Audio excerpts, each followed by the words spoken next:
محترم حاضرین، آج کے اس جمعہ میں جس عنوان سے متعلق کچھ باتیں آپ حضرات کے سامنے رکھنی ہیں وہ ہے زکوٰۃ کی فرضیت، فضیلت و اہمیت۔ اللہ سے دعا ہے کہ جو بھی باتیں بیان کی جائیں، جس انداز میں بیان کی جائیں، ان باتوں پر عمل پیرا ہونے کی توفیق عطا فرمائے، آمین۔ محترم حاضرین، زکوٰۃ اسلام کے 5 بنیادی ارکانوں میں سے ایک رکن ہے۔ جیسا کہ اللہ کے رسول صلی اللہ علیہ وسلم نے بیان فرمایا، بنی الاسلام علی 5 شہادت اللہ الہ الا اللہ وان محمد رسول اللہ واقام الصلاۃ وایتاء الزکاۃ۔ اللہ کے رسول صلی اللہ علیہ وسلم نے فرمایا کہ اسلام کی بنیاد 5 چیزوں پر ہے۔ پہلی، توحید، یعنی اس بات کی گواہی دینا کہ اللہ کے علاوہ کوئی معبود حقیقی نہیں اور محمد صلی اللہ علیہ وسلم اس کے رسول ہیں۔ دوسرا، نماز قائم کرنا۔ تیسرا، زکوٰۃ دینا۔ تو پتہ چلا کہ زکوٰۃ یہ اسلام کا تیسرا بنیادی رکن ہے۔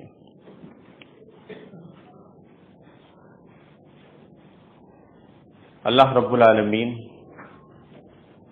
زکوٰۃ کی فرضیت کو بیان کرتے ہوئے بیان فرماتا ہے، وَأَقِيمُوا الصَّلَاةَ وَآتُوا الزَّكَاةَ وَمَا تُقَدِّمُوا لِأَنفُسِكُم مِّنْ خَيْرٍ تَجِدُوهُ عِندَ اللَّهِ،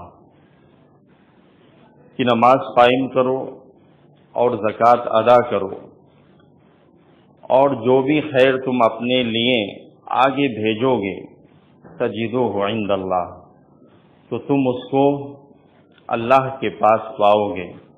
ان اللہ بما تعملون خبیر، اور اللہ ان تمام چیزوں سے باخبر ہے جو ہم کرتے ہیں۔ تو اللہ رب العالمین نے فرمایا، وَأَقِيمُوا الصَّلَاةَ وَآتُوا الزَّكَاةَ، کہ نماز قائم کرنا ہے اور زکوٰۃ ادا کرنا ہے۔ اسی طرح سے اللہ کے رسول صلی اللہ علیہ وسلم کو حکم ہوا، اللہ بیان فرماتا ہے، خُذْ مِنْ أَمْوَالِهِمْ صَدَقَةً تُطَهِّرُهُمْ وَتُزَكِّيهِمْ بِهَا وَصَلِّ عَلَيْهِمْ إِنَّ صَلَاتَكَ سَكَنٌ لَهُمْ۔ اللہ کے رسول صلی اللہ علیہ وسلم کو حکم ہوتا ہے کہ آپ ان کے مال میں سے زکوٰۃ لیجئے، ان کو پاک کیجئے اور ان کا تزکیہ کیجئے۔ وَصَلِّ عَلَيْهِمْ إِنَّ صَلَاتَكَ سَكَنٌ لَهُمْ، اور ان کے لیے دعا کیجئے کیونکہ آپ کی دعا ان کے لیے باعث تسکین ہوگی۔ اسی طرح سے اللہ کے رسول صلی اللہ علیہ وسلم نے بیان فرمایا، ان اللہ قد افترض علیہم صدقۃ من اموالہم، کہ اللہ رب العالمین نے ان کے مال میں صدقہ یعنی زکوٰۃ کو فرض کیا ہے، جو اغنیاؤں سے یعنی مالداروں سے لی جائے گی اور فقراء پر لوٹا دی جائے گی۔ تو یہ نصوص اس بات پر دلالت کرتے ہیں کہ اگر کسی کے پاس مال ہے، اللہ نے مال عطا کیا ہے، تو اس کو زکوٰۃ نکالنا ہے۔ زکوٰۃ کی 2 بنیادی شرطیں ہیں۔ پہلی شرط کہ آپ کے پاس جو مال ہے وہ نصاب کو پہنچ جائے، اور اس کا نصاب کیا ہے؟ اگر سونا ہے تو 85 گرام، اور اسی طرح سے چاندی ہے تو 595 گرام۔ اسی طرح سے اگر کیش آپ کا ان کے برابر پہنچ رہا ہے تو تب بھی آپ کو اس مال پر زکوٰۃ نکالنا ہے۔ اور دوسری اس کی بنیادی شرط یہ ہے کہ اس پر 1 سال کا وقفہ یا 1 سال کی مدت گزر چکی ہو، یعنی آپ کا مال نصاب کو پہنچ گیا، یہ پہلی بنیادی شرط ہے۔ اور دوسری بنیادی شرط یہ ہے کہ وہ اس مال پر 1 سال گزر چکا ہو، تو پھر آپ کے اوپر زکوٰۃ فرض ہو جاتی ہے۔ یہاں پر ایک غلط فہمی کا ازالہ بہت ضروری ہے۔ بہت سارے لوگ یہ سمجھتے ہیں کہ ہمیں صرف رمضان میں زکوٰۃ نکالنا ہے، ہمیں صرف رمضان میں زکوٰۃ نکالنا ہے۔ دیکھیے، رمضان کا اور زکوٰۃ کا کوئی لینا دینا نہیں۔ آج لوگوں نے یہ معمول بنا لیا ہے کہ ہمیں صرف زکوٰۃ رمضان میں نکالنا ہے۔ آپ پیچھے کے مہینوں میں چلے جائیں، رجب ہے، شعبان ہے، اگر کسی کی زکوٰۃ اس مہینے میں فرض ہو رہی ہے تو آپ کو اسی مہینے میں زکوٰۃ نکالنا ہے۔ یہ نہیں کہ جب رمضان آئے گا تو میں اپنی زکوٰۃ نکالوں گا۔ بہت سارے لوگ یہ کہتے ہیں کہ ہمیں رمضان تو رمضان حساب رکھنا آسان ہوتا ہے، تو اس لیے ہم رمضان میں زکوٰۃ نکالتے ہیں۔ لیکن اگر رمضان سے پہلے کے مہینوں میں اگر آپ کی زکوٰۃ فرض ہو رہی ہے تو پھر آپ اس میں تاخیر کیوں کریں گے؟ اللہ نے آپ کو دیا ہے، آپ کے پاس مال ہے اور آپ اس پر زکوٰۃ نکال سکتے ہیں، تو یہ نہیں ہونا چاہیے کہ آدمی یہ سمجھ لے کہ مجھے رمضان تو رمضان زکوٰۃ نکالنا ہے اور اس کے باقی مہینوں میں جہاں بھی میری زکوٰۃ فرض ہوگی میں اس کو نہیں نکالوں گا۔ تو پہلی بات یہ کہ رمضان کا اور زکوٰۃ کا کوئی لینا دینا نہیں ہے۔ جب بھی آپ کے اوپر زکوٰۃ فرض ہوگی آپ کو زکوٰۃ نکالنا پڑے گا۔ تو اللہ رب العالمین نے، اللہ کے رسول صلی اللہ علیہ وسلم نے ہمارے اوپر زکوٰۃ کو فرض کیا ہے، تو ہمیں زکوٰۃ نکالنا ہے۔ اور زکوٰۃ کتنی ہے؟ ہم سب جانتے ہیں کہ جو مال ہے اس کا 2.5% ہمیں اللہ کی راہ میں دینا ہے۔ یہ صرف ہمارے سونے اور چاندی اور جو کیش ہے یہ اس کا معاملہ ہے، باقی غلہ، اناج اور اسی طرح سے جو جانور کی زکوٰۃ ہے اس کا معاملہ الگ ہے۔ لیکن آج جو ہماری گفتگو ہونے والی ہے وہ زکوٰۃ کے حوالے سے ہے، اس کی فرضیت کے حوالے سے ہے، اس کے فائدے کے حوالے سے ہے، اور اگر کوئی زکوٰۃ نہیں نکالے گا تو اس کا انجام کیا ہوگا۔ باقی جتنی تفصیلات ہیں آپ علماء سے رابطہ کر سکتے ہیں، اپنی مسجد کے امام صاحب سے آپ رابطہ کر سکتے ہیں کہ کس طرح سے ہمیں زکوٰۃ نکالنا ہے، اس کا طریقہ کار کیا ہوگا۔ دیکھیے، اسی چکر میں بہت سارے لوگ جو رمضان تو رمضان کا حساب رکھتے ہیں وہ صحیح طرح سے اپنی زکوٰۃ بھی نہیں نکالتے۔ یہ بہت بڑا المیہ ہے۔ بہت سارے لوگ سوچتے ہیں کہ ہاں اتنا ہوا اور اندازہ اپنی زکوٰۃ نکال دی۔ وہ صحیح طرح سے اپنے مال کا حساب بھی نہیں رکھتے ہیں کہ میری آمدنی کتنی ہوئی، میرے پاس کتنا مال جمع ہے اور جو سامان تجارت سے کتنا بچا ہے، ان سب کا کوئی پاس و لحاظ نہیں ہے۔ رمضان آئے گا، ایک اندازہ لگائیں گے اور اسی اندازے کے مطابق ایک انسان زکوٰۃ نکال دیتا ہے۔ یہ بالکل غلط طریقہ ہے۔ آپ کو اپنے مال کا حساب رکھنا ہے اور جتنی آپ کی زکوٰۃ بن رہی ہے اتنی زکوٰۃ آپ کو دینا ہے۔ اگر آپ نہیں دیں گے تو کیا کیا نقصان ہوں گے انشاءاللہ آپ حضرات کے سامنے بیان کیا جائے گا۔ دیکھیے، سب سے پہلی چیز یہ زکوٰۃ مالی عبادت ہے۔ جس طرح سے ہم نفلی صدقہ کرتے ہیں، خیرات کرتے ہیں، یا اسی طرح سے عطیات ہوتے ہیں، تو جس طرح سے یہ مالی عبادت ہے اسی طرح سے زکوٰۃ بھی مالی عبادت ہے۔ اور یہ مالی عبادت اللہ رب العالمین کو بہت پسند ہے۔ اللہ کی پسندیدہ عبادتوں میں سے ایک عبادت مالی عبادت ہے۔ کیوں؟ دیکھیے، مال انسان کو اللہ رب العالمین کی بندگی سے دور کر دیتا ہے۔ جب انسان کے پاس مال آتا ہے تو وہ اللہ رب العالمین سے دور ہوتا چلا جاتا ہے، کیونکہ جب مال آتا ہے تو وہ ایک برائی نہیں لے کر آتا بلکہ بہت ساری برائیوں کو اپنے ساتھ لے کر آتا ہے۔ اسی وجہ سے جو لوگ صرف دنیا کے ہو کر رہ جاتے ہیں، صرف مال ہی مال ان کی نگاہ میں ہوتا ہے، ایسے ہی لوگوں کے تعلق سے اللہ کے رسول صلی اللہ علیہ وسلم نے یہ تعبیر استعمال کی، عبد الدینار و درہم، کہ یہ درہم و دینار کے غلام ہیں۔ اور اللہ کے رسول صلی اللہ علیہ وسلم نے یہاں تک بیان فرمایا کہ ہر ایک امت کا ایک فتنہ ہوتا ہے، لیکن جو میری امت کا فتنہ ہے وہ مال ہے، وہ مال ہے۔ جب ایک انسان اسی مال کو اللہ کی راہ میں خرچ کرتا ہے تو وہ عملی ثبوت دیتا ہے کہ یہ جو تیرا دیا ہوا مال ہے میں تیری راہ میں خرچ کر رہا ہوں. تیرے جو بندے ہیں جن پر تو نے زکوٰۃ کو فرض کیا ہے یا اسی طرح سے عام صدقات ہیں جن کو دینے کو تو نے کہا ہے میں ان کو دے رہا ہوں تاکہ یہ مال تیری بندگی میں آڑے نہ آئے, رکاوٹ نہ بنے. تو اس لیے یہ عبادت اللہ رب العالمین کو بہت پسند ہے. جہاں انسان کے پاس مال آتا ہے اس کے پاس متکبرانہ انداز آ جاتا ہے, اس کی چال ڈھال میں, اسی طرح سے بات کرنے میں اس کا لب و لہجہ بدل جاتا ہے. اسی وجہ سے اللہ رب العالمین نے اس کو حکم دیا کہ جب تمہارے پاس مال آئے تو تمہیں نفلی صدقہ اور خیرات تو کرنا ہے, لیکن اگر اس پر سال گزر جائے تو اب تمہارے اوپر یہ ضروری ہو جاتا ہے کہ تم اپنے معاشرے کے غربا اور مساکین پر خرچ کرو.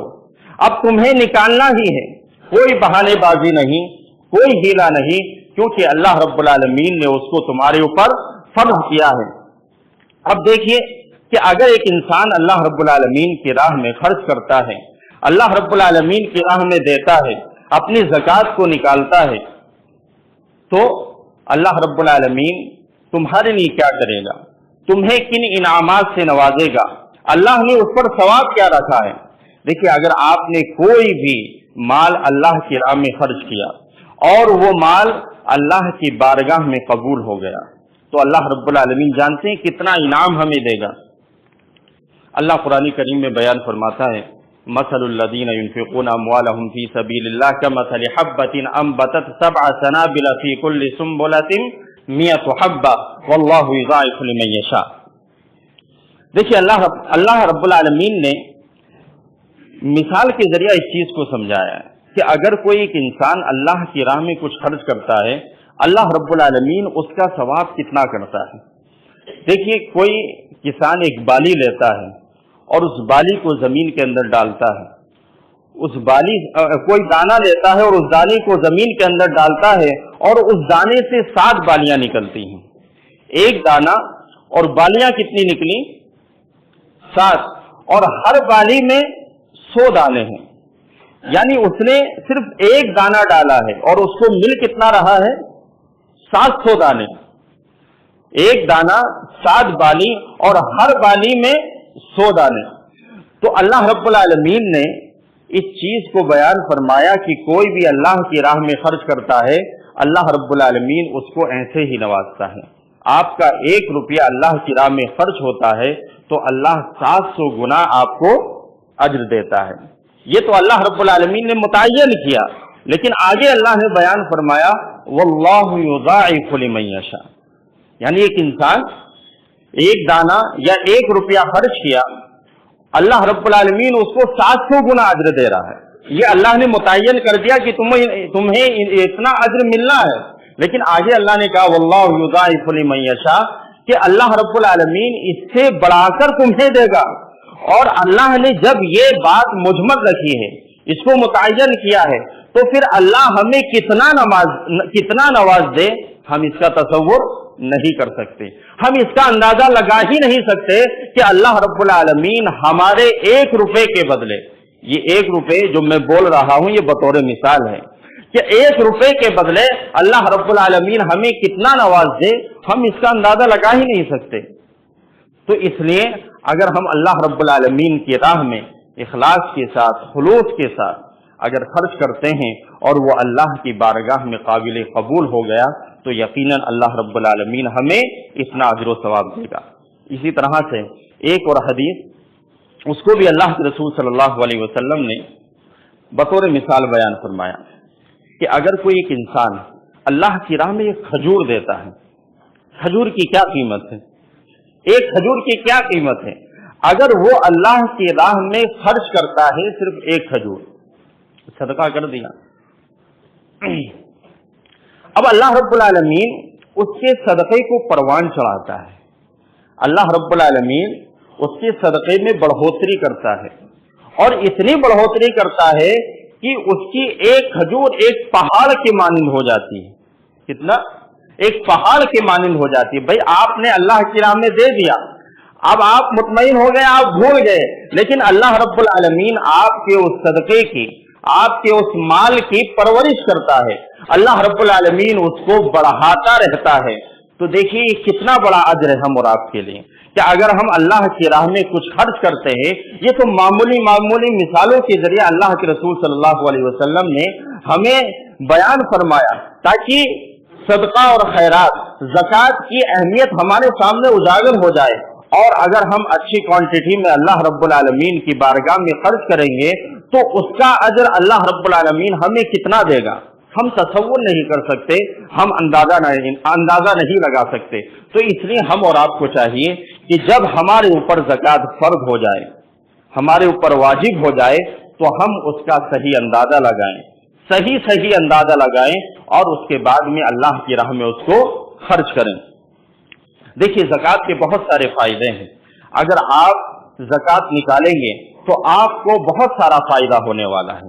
ابھی دو فائدے آپ کے سامنے بیان کیے گئے کہ اللہ رب العالمین بڑھاتا ہے اور بہت زیادہ بڑھاتا ہے۔ اگر آپ فائدے پر غور کریں گے تو بہت سارے فائدے شریعت اسلامیہ نے زکوٰۃ کے بیان کیے ہیں۔ اگر آپ صرف زکوٰۃ کے معنی ہی پر غور کریں گے تو اس میں دو بڑے فائدے آپ کو نظر آئیں گے۔ سب سے بڑا فائدہ یہ ہے کہ اللہ رب العالمین اگر کوئی زکوٰۃ نکالتا ہے، یہ زکوٰۃ کا جو معنی ہے علماء نے پہلا معنی اس کا یہ بیان کیا ہے کہ اس کا معنی بڑھوتری کا ہے، زیادتی کا ہے۔ اگر ایک انسان اللہ کی راہ میں زکوٰۃ نکال رہا ہے، مال خرچ کر رہا ہے، تو اللہ رب العالمین اس کو کم نہیں کرے گا، اللہ رب العالمین اس میں کمی نہیں کرے گا، بلکہ اس کے اندر زیادتی ہی ہوگی، جیسا کہ حدیث مبارکہ ابھی آپ حضرات کے سامنے رکھی گئی کہ اگر کوئی ایک کھجور بھی صدقہ کرتا ہے اللہ رب العالمین اس کے مال کو بڑھاتا ہے اور وہ پہاڑ کے مانند ہو جاتا ہے۔ اسی طرح سے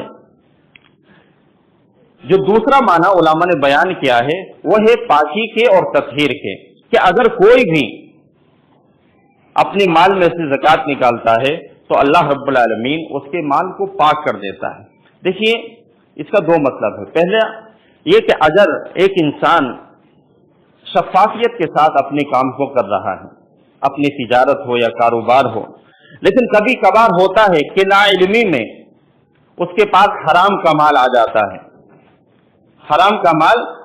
اس کو پتہ نہیں ہوتا کہ میرے پاس حرام کا مال آ گیا ہے، تو اگر اس کے پاس غلطی سے اس طرح کی کوئی دولت، کوئی مال آ گیا ہے، تو اگر وہ زکوٰۃ نکال رہا ہے تو اللہ رب العالمین اس سے اس زکوٰۃ کے نکالنے کی وجہ سے اس کے مال کو پاک کر دے گا۔ اب اس کے اور اس کے اہل و عیال کے پیٹ میں حرام کا لقمہ نہیں جائے گا۔ اسی طرح سے پاکی اور تطہیر کا دوسرا مطلب یہ ہے کہ ایک انسان کے دل میں مال کی جو بیجا محبت پیدا ہو جاتی ہے کہ بھائی مال کی لالچ میں وہ کہاں سے کہاں گزر جاتا ہے، اللہ رب العالمین اس چیز کو اس کے دل سے پاک و صاف کر دے گا۔ یعنی جو مال کی بیجا محبت اس کے دل کے اندر داخل ہو چکی ہے، اللہ رب العالمین اس چیز کو اس کے دل سے صاف کر دے گا، پاک کر دے گا۔ تو یہ زکوٰۃ کے دو معنی ہیں جو علماء نے بیان کیے ہیں، اور ان معنوں ہی میں دو بڑے فائدے ہیں کہ اگر ہم اللہ رب العالمین کی راہ میں زکوٰۃ نکالیں گے، اپنے معاشرے کے دبے کچھروں کا خیال کریں گے، تو اللہ رب العالمین ہمارے مال کو کم نہیں کرے گا، اللہ رب العالمین ہمارے مال کو بڑھائے گا ہی۔ اسی طرح سے ہمارے دل کے اندر جو بیجا محبت ہوگی، اللہ رب العالمین اس کے نتیجے میں اس بیجا محبت کو بھی ہمارے دلوں سے نکال دے گا۔ اسی طرح سے اگر ہم زکوٰۃ ادا کریں گے تو اللہ رب العالمین ہمارے اس زکوٰۃ کے نکالنے کی وجہ سے اللہ رب العالمین ہمیں جنت کے اندر داخل فرمائے گا۔ دیکھیے ایک شخص آیا اللہ کے رسول صلی اللہ علیہ وسلم کے پاس، اس نے کہا ہے اللہ کے رسول ایسے اعمال کی طرف رہنمائی کیجیے کہ جن کی بنیاد پر میں جنت کے اندر داخل ہو جاؤں۔ اللہ کے رسول صلی اللہ علیہ وسلم نے کہا تعبد اللہ لا تشرک بہ، کہ اللہ رب العالمین کی عبادت کرو، اس کو ایک جانو اور اس کے ساتھ کسی کو شریک نہ ٹھہراؤ، اور تقیم الصلاۃ و تؤتی الزکاۃ، نماز قائم کرو اور زکوٰۃ ادا کرو، اور آپس میں رشتہ داری کو جوڑو، ان اعمال کو کر لو، تم جنت کے اندر داخل ہو جاؤ۔ تو جو جہاں اللہ کے رسول صلی اللہ علیہ وسلم نے جنت میں جانے کے کئی اعمال بتائے، ان میں سے ایک عمل یہ بتایا کہ تم اللہ کی راہ میں زکوٰۃ نکالو۔ جب تمہارے اوپر زکوٰۃ فرض ہو جائے تو اپنے مال میں سے تم زکوٰۃ ادا کرو۔ اسی طرح سے اگر ہم زکوٰۃ نکالیں گے تو یقیناً اللہ کی رحمت پانے کا ذریعہ ہوگا، یعنی اگر ہم زکوٰۃ نکال رہے ہیں تو ہمیں اللہ رب العالمین کی رحمت ملے گی، اللہ رب العالمین کی محبت ملے گی۔ اسی طرح سے اگر ہم زکوٰۃ نکالیں گے تو اس زکوٰۃ کے نکالنے کی وجہ سے اللہ رب العالمین ہمارے گناہوں کو مٹا دے گا، اللہ رب العالمین ہمارے گناہوں کو ختم کر دے گا۔ دیکھیے اللہ رب العالمین نے کئی چیزوں کا ذکر کیا کہ اگر تم نماز قائم کرو گے، زکوٰۃ ادا کرو گے اور رسولوں پر ایمان لاؤ گے اور ان کی مدد کرو گے تو اللہ رب العالمین لَأُكَفِّرَنَّ عَنْكُمْ سَيِّئَاتِكُمْ، تو اللہ رب العالمین تمہارے گناہوں کو معاف کر دے گا، تمہارے گناہوں کو ختم کر دے گا۔ تو محترم حضرات، اور بھی زکوٰۃ دینے کے بہت سارے فائدے ہیں جو شریعت اسلامیہ نے بیان کیے ہیں۔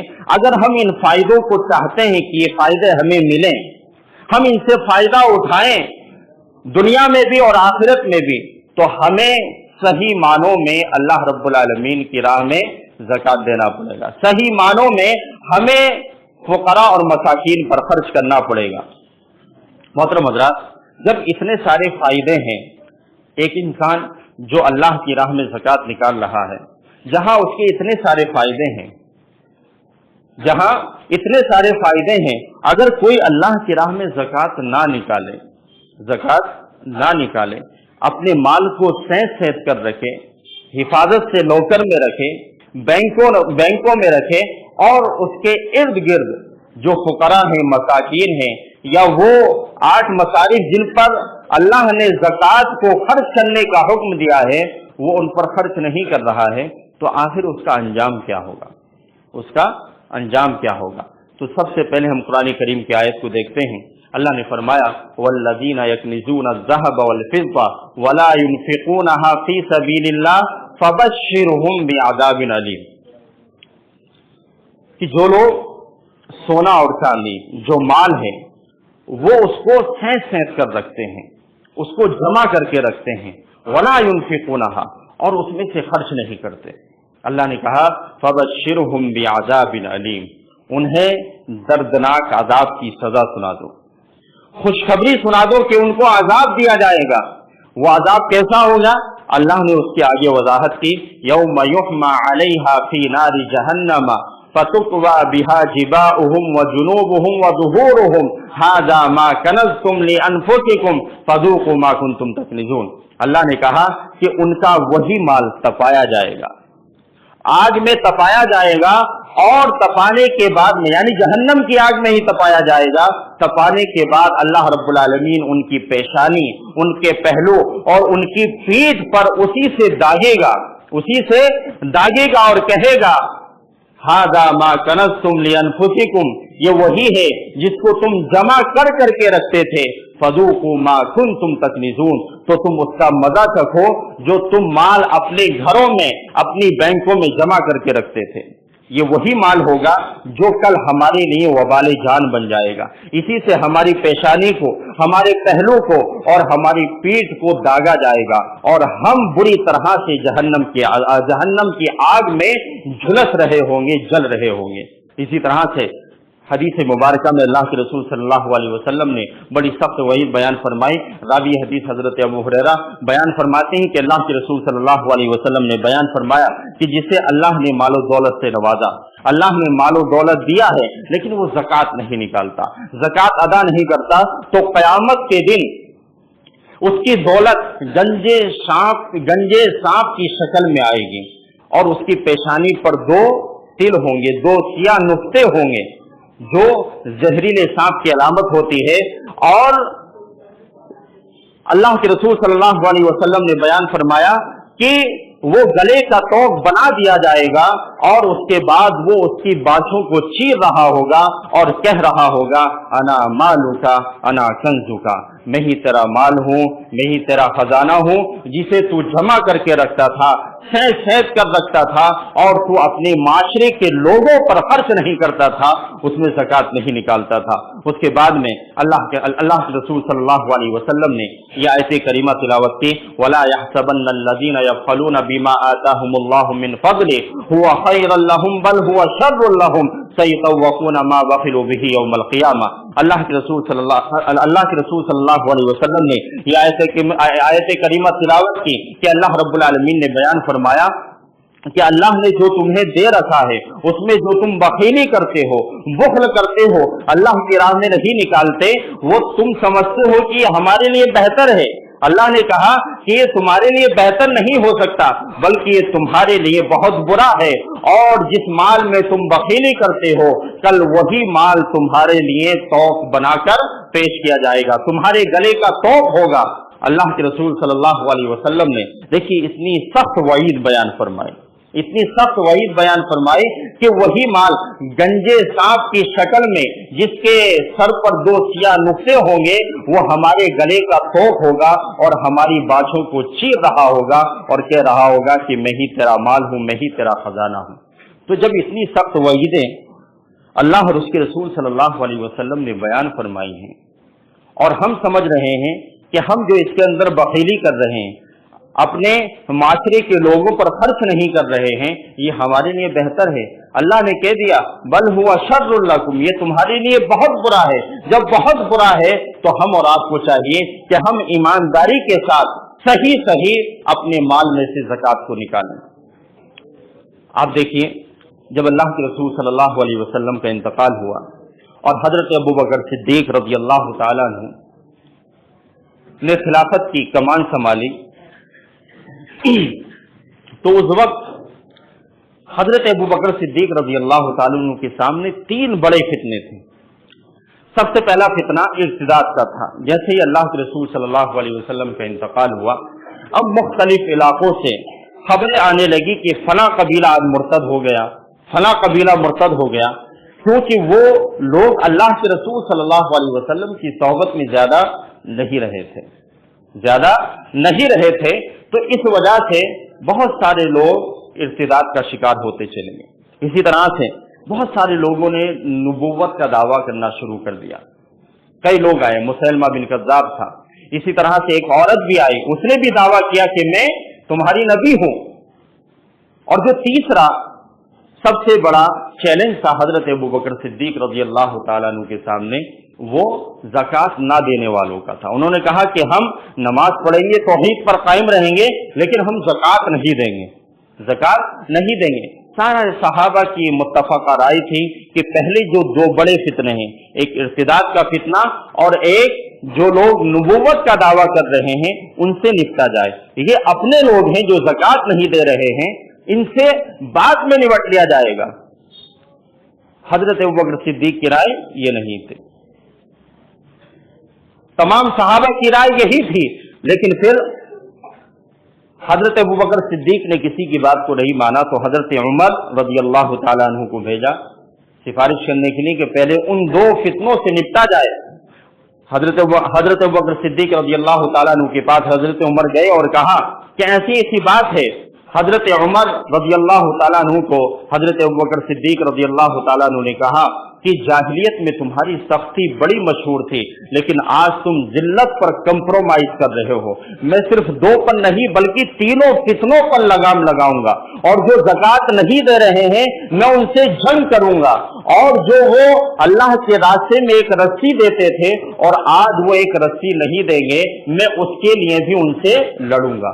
آج دیکھیے آپ حضرت ابوبکر صدیق رضی اللہ تعالیٰ عنہ کے معاملے کو کہ انہوں نے اس چیز پر کمپرومائز نہیں کیا کہ اپنے لوگ ہیں زکوٰۃ نہیں دے رہے بعد میں نمٹ لیں گے، نہیں، بلکہ اگر مجھے تلوار اٹھانے کی نوبت آئی تو میں تلوار اٹھاؤں گا اور ان سے قتال کروں گا جو لوگ اللہ کی راہ میں زکوٰۃ نہیں دے رہے ہیں، جن کے اوپر زکوٰۃ فرض ہے اور وہ اپنی زکوٰۃ کو نہیں نکال رہے ہیں۔ آپ اندازہ لگا سکتے ہیں کہ کتنا بڑا جرم ہے جس کی وجہ سے حضرت ابو بکر صدیق رضی اللہ تعالیٰ عنہ اپنے ہی لوگوں سے جنگ کرنے کے لیے تیار ہو گئے۔ تو محترم حضرات، زکوٰۃ کی حساسیت کو سمجھیے، اس کی اہمیت اور فضیلت کو سمجھیے کہ اگر ہم نکالیں گے تو کیا کیا فوائد مرتب ہوں گے، اور اگر ہم نہیں نکالیں گے تو اس کے کیا کیا نقصانات مرتب ہوں گے، یہ چیز ہمارے سامنے ہمیشہ رہنی چاہیے۔ محترم حضرات، اگر ہم نے اپنے زکوٰۃ کے نظام کو صحیح کر لیا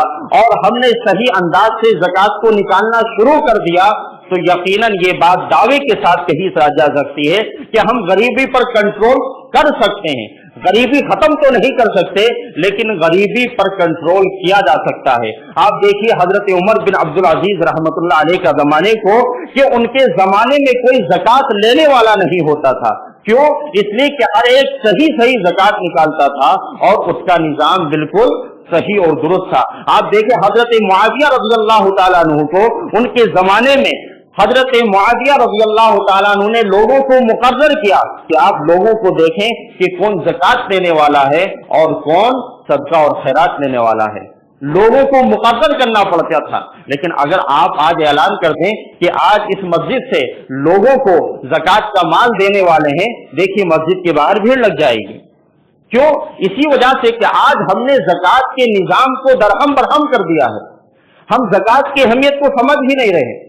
اگر آپ صرف جو آپ کی مسجد ہے، جو آپ کے مقامی لوگ ہیں، اگر وہی زکوٰۃ کے نظام کو صحیح کر لیں تو یقیناً آپ ایک اچھے پیمانے پر کام کر سکتے ہیں۔ دیکھیے الحمدللہ میں نے سنا کہ آپ کے یہاں بیت المال کا نظام ہے، بیت المال کا سسٹم ہے، تو ہم اور آپ کو چاہیے کہ جب آپ کے یہاں بیت المال کا سسٹم ہے تو آپ اپنی زکوٰۃ کا ایک حصہ، اگر آپ پوری نہیں دے سکتے تو کم سے کم ایک حصہ اپنے بیت المال میں دیجیے۔ کیوں؟ اس لیے کہ وہاں پر اجتماعی طور سے لوگوں کی مدد ہو سکتی ہے۔ اگر آپ کسی ایک کی مدد کریں گے تو ہو سکتا ہے آپ 500 روپے یا 1000 روپے اس کو دے دیں زیادہ سے زیادہ، لیکن اگر آپ اپنی زکوٰۃ بیت المال میں دیں گے تو وہاں پر بہت سارے لوگوں کا مال جمع ہوگا، اور اگر ہمیں کسی فرد کو اپنے معاشرے میں کھڑا کرنا ہے کہ ایک انسان کے ہاتھ پاؤں سلامت ہیں، جوان ہے، ہٹا گٹا ہے، تو ہم اس بیت المال کے ذریعہ اس کی مدد کر سکتے ہیں، کسی بھی ناحیے سے اس کو کوئی کاروبار کرا سکتے ہیں، یا اسی طرح سے کسی کام پر لگایا جا سکتا ہے۔ لیکن اگر آپ یہ سمجھیں گے کہ میں خود کروں گا اور مجھے خود کرنا ہے تو یقیناً آپ تنہا کچھ نہیں کر پائیں گے، آپ تنہا کچھ نہیں کر پائیں گے۔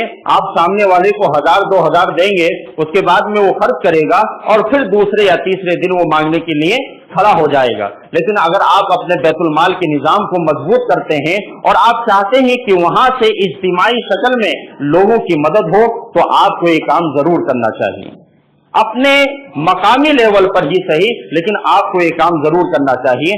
آپ اپنی زکوٰۃ کا صحیح استعمال کیجئے اور اس کا نظام درست کیجئے، اور درست کرنے کے ساتھ ساتھ آپ اپنے مال کو صحیح نکالیے۔ یقیناً اللہ رب العالمین اس میں برکت دے گا، اور اس نظام کی وجہ سے اللہ رب العالمین ہمارا تعاون بھی کرے گا۔ اللہ رب العالمین سے دعا ہے کہ العالمین ہمیں صحیح معنوں میں زکوٰۃ کی ادائیگی کرنے کی توفیق عطا فرما، آمین۔ وآخر دعوانا الحمدللہ رب العالمین۔